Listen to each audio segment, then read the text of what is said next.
Salutare și bine v-am găsit pe canalul FV Blog. În acest clip voi compara prin mai multe teste două tipuri de condensatoare electrolitice. Fără să-mi fi dat seama, cu ceva timp în urmă, spusesem greșit condensatoare electrolitice din aluminiu versus condensatoare cu polimer. Iar în acest episod vreau să corectez. Ambele sunt de fapt condensatoare electrolitice din aluminiu. Diferența dintre ele nu este aluminiul, ci tipul electrolitului. Cele din dreapta folosesc electrolit lichid, iar acestea din stânga electrolit solid polimeric. Înainte de a trece la teste și măsurători practice, vom face și o scurtă comparație între cele două tipuri, iar spre final voi reveni asupra acestora și le voi compara în funcție de rezultate. Prima diferență este costul. Condensatoarele electrolitice din aluminiu cu electrolit lichid, pe care le voi numi pe scurt clasice, sunt în general mai ieftine. Cele cu polimer sunt mai scumpe. Un alt aspect important este capacitatea. Condensatoarele electrolitice clasice pot ajunge la valori foarte mari, de ordinul zecelor sau chiar sutelor de microfarazi. Cele cu polimer sunt de obicei limitate la valori foarte mici, de ordinul câtorva mii de microfarazi. Aici, cele clasice au avantajul. Și tensiunea maximă diferă. Condensatoarele clasice pot ajunge până la sute de volți, chiar și 400-630 de volți în unele cazuri. Cele cu polimer sunt în general limitate la tensiuni mai mici, de obicei sub 100 de volți. Când vine vorba de rezistența serie echivalentă, prescurtarea din engleză SR, condensatoarele cu polimer au un avantaj major, SR-ul lor fiind foarte mic, de ordinul miliomilor, ceea ce le face ideale pentru aplicații cu frecvență mai mare. Condensatoarele clasice sunt mai sensibile la temperatură, deoarece electrolitul este lichid, iar acestea uscându-se în timp. Cele cu polimer, având electrolitul solid, sunt mai stabile din acest punct de vedere. Un alt aspect important este durata de viață. Din cauza electrolitului lichid, condensatoarele clasice au o durată de viață limitată și dependentă de temperatură. Cele cu polimer tind să aibă o durată de viață mai mare și o degradare mai lentă în timp. O altă diferență importantă este comportamentul la frecvențe mai ridicate. Condensatoarele electrolitice clasice funcționează mai bine la frecvențe joase, însă pe măsură ce frecvența crește, performanța lor scade. Asta se întâmplă deoarece la frecvențe mai mari intră în joc inductanța internă, iar condensatorul începe să se comporte parțial ca o bobină. În schimb, condensatoarele cu polimer au SR mai mic și performanță mult mai bună la frecvențe ridicate, motiv pentru care sunt preferate în surse în comutație, în special pe partea de filtrare din secundar.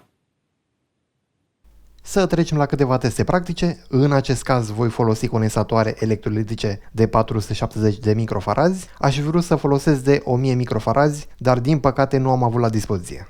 La temperatura camerei, aproximativ 25 de grade Celsius, condensatorul electrolitic clasic are o capacitate de 391 de microfarazi și un SR de 125 de miliomi, iar condensatorul cu polimer are o capacitate de 460 microfarazi și un SR de 16 miliomi. Am introdus condensatorii în congelator pentru câteva ore, să vedem acum cum se comportă la temperaturi de sub 0 grade. Începem cu cel clasic. Capacitatea a scăzut la 370 de microfarazi, iar SR-ul a crescut la 265 de miliomi. Continuăm cu condensatorul cu polimer. La temperaturi sub 0 grade are o capacitate de 452 de microfarazi și un SR de 18 miliomi. Se observă că SR-ul rămâne practic neschimbat. Iar acum am încălzit fiecare condensator la aproximativ 100 de grade Celsius. Condensatorul clasic are acum o capacitate de 430 de microfarazi și un SR de 54 de miliomi, iar cel cu polimer are o capacitate de 494 de microfarazi și un SR de 22 de miliomi. Voi face acum câteva teste cu osciloscopul. Avem aici un condensator electrolitic conectat în paralel cu un rezistor de 1 kΩ pentru descărcarea condensatorului. Am încărcat condensatorul la 12 V, iar acum oprim alimentarea. Aceasta este panta de descărcare la temperatura camerei. Să vedem și comportamentul condensatorului cu polimer în aceleași condiții.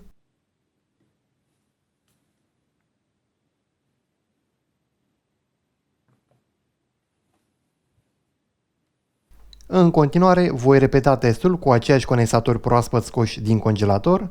Aici am avut un rezultat neașteptat. Mă așteptam ca cel clasic să se descarce mai rapid, dar diferența nu este foarte evidentă.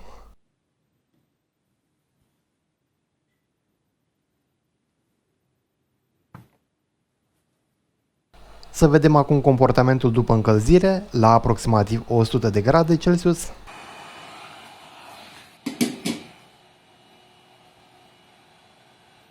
Nu pare să existe o diferență semnificativă nici în cazul condensatorului clasic, nici în cazul celui cu polimer.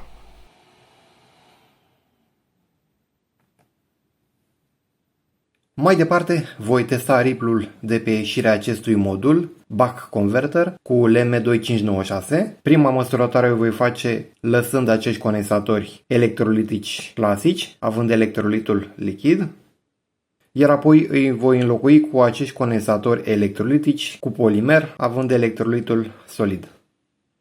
Am alimentat modulul la 18V din sursa de laborator liniară, iar pe ieșire la 12V. Inițial mă gândeam la 5V, dar m-am răzgândit și am modificat la 12V. O să pun sonda osciloscopului la acest conector bloc, oricum e distanța destul de mică, iar măsurătoarea nu va fi afectată prea mult. Avem în gol aproximativ 50-60 de mV vârf la vârf, dar contează în sarcină. Schimbăm scala.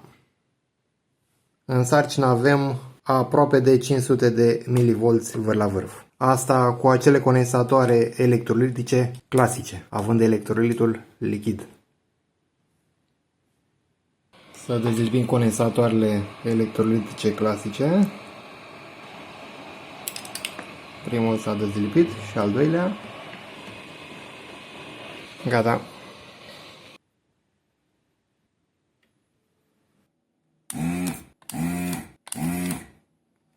Am desfundat găurile respective de acel fludor, iar acum pot pune acești condensatori electrolitici cu polimer.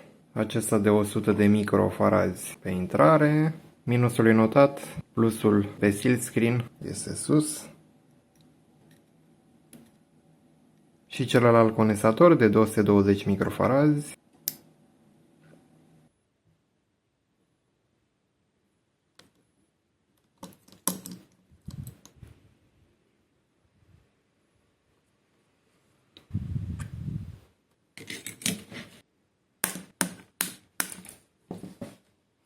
Să vedem acum riplul după ce am schimbat condensatorii electrolitici clasici cu unii cu polimer. Să vedem în gol.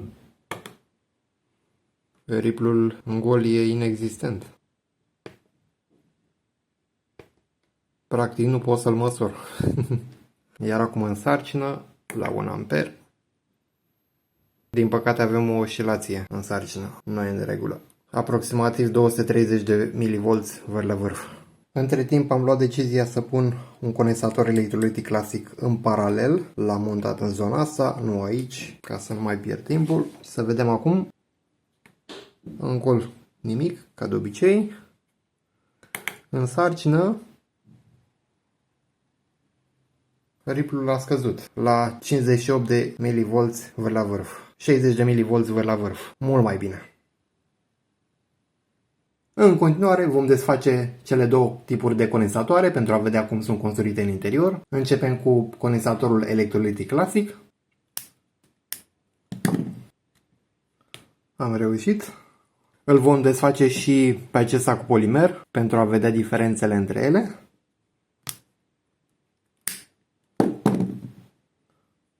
Am reușit și pe acesta. Cel din partea stângă este condensatorul electrolitic clasic, iar cel din partea dreaptă condensatorul cu polimer. Dacă strângem pe cel electrolitic clasic, o să vedeți că e ud. Da? Se vede. Acesta nu. De asta se spune că cel din partea stângă are electrolit lichid, iar cel din partea dreaptă electrolit solid.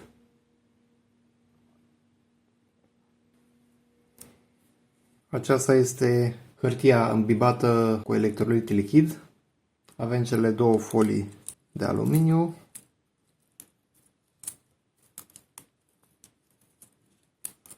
o folie deasupra și o folie de desubt.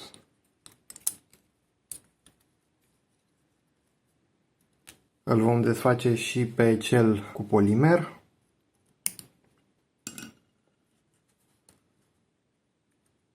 La prima vedere, construcția este similară la acesta cu polimer. Avem aceleași folii din aluminiu, numai că nu se cunoaște culoarea. Ar trebui să fie aluminiu, da?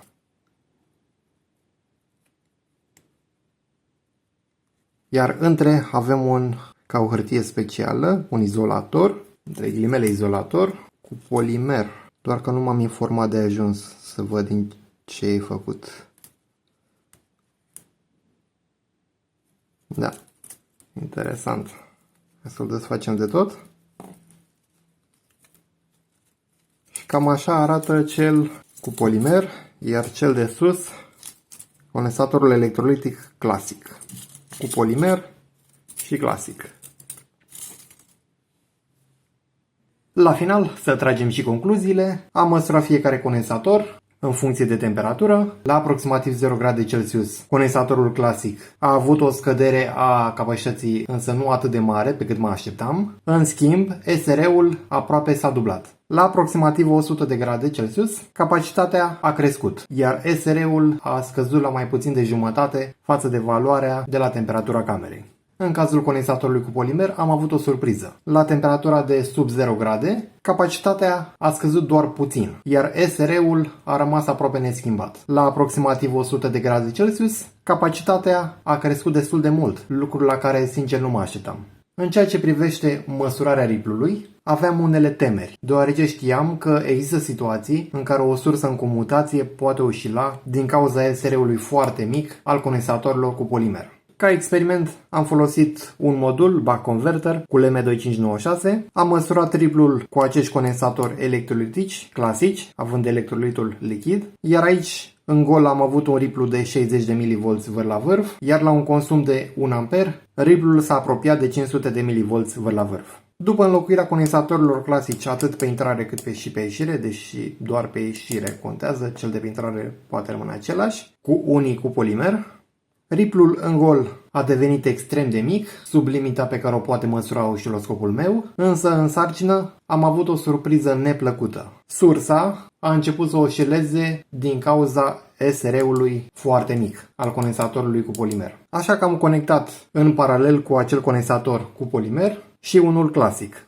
În această configurație, riplul în sarcină a scăzut la aproximativ 60 de mV vâr la vârf. De aici am tras concluzia că condensatoarele cu polimer sunt foarte bune pentru filtrare și aplicații în comutație. Însă există situații în care SR-ul foarte mic poate influența stabilitatea sursei.